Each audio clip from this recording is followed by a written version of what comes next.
రాజీవ్ గాంధీ 80వ జయంతి సందర్భంగా మంగళవారం కదిరిలో ఇందిరాగాంధీ సర్కిల్ నందు శ్రీ సత్యసాయి జిల్లా చైర్మన్ కదిరప్ప ఆధ్వర్యంలో జయంతి వేడుకలు ఘనంగా నిర్వహించారు. తొలుత చిత్రపటానికి పూలమాలలు వేసి నినాదాలు చేశారు. తరలివచ్చిన నాయకుల సమక్షంలో కేక్ కట్ చేసి తినిపించుకున్నారు. ఈ సందర్భంగా కాంగ్రెస్ పార్టీ కదిరప్ప మాట్లాడుతూ రాజీవ్ గాంధీ 1944 ఆగస్టు 20 బాంబేలో జన్మించారు.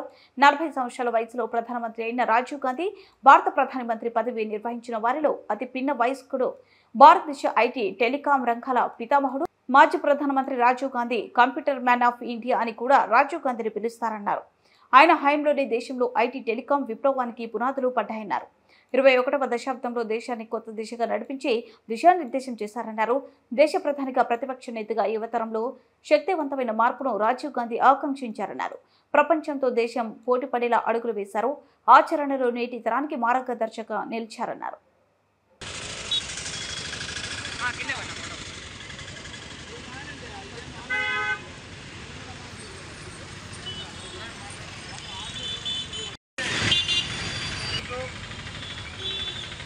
జిల్లా కాంగ్రెస్ పార్టీ ఎస్సీ డిపార్ట్మెంట్ జిల్లా కమిటీ ద్వారా ఈరోజు భారతదేశ మాజీ ప్రధాని అయినటువంటి భారత రత్న స్వర్గస్థులైనటువంటి రాజీవ్ గాంధీ 80వ జయంతి శుభ సందర్భంగా మాట్లాడుతూ జయంతి వేడుకలు ఇక్కడ కదిరి ఇందిరాగాంధీ సర్కిల్లో ఘనంగా జరుపుకుంటూ ప్రధానంగా ఏమంటే రాజీవ్ గాంధీ కంప్యూటర్ పరిజ్ఞానం తెచ్చింది మహానుభావుడు. రాజీవ్ గాంధీ ప్రధాని ఉన్నప్పుడు దేశానికి ఎన్నో సేవలు చేసి ప్రధానమంత్రిగా ఉన్నప్పుడు బాంబు చనిపోవడం జరిగింది.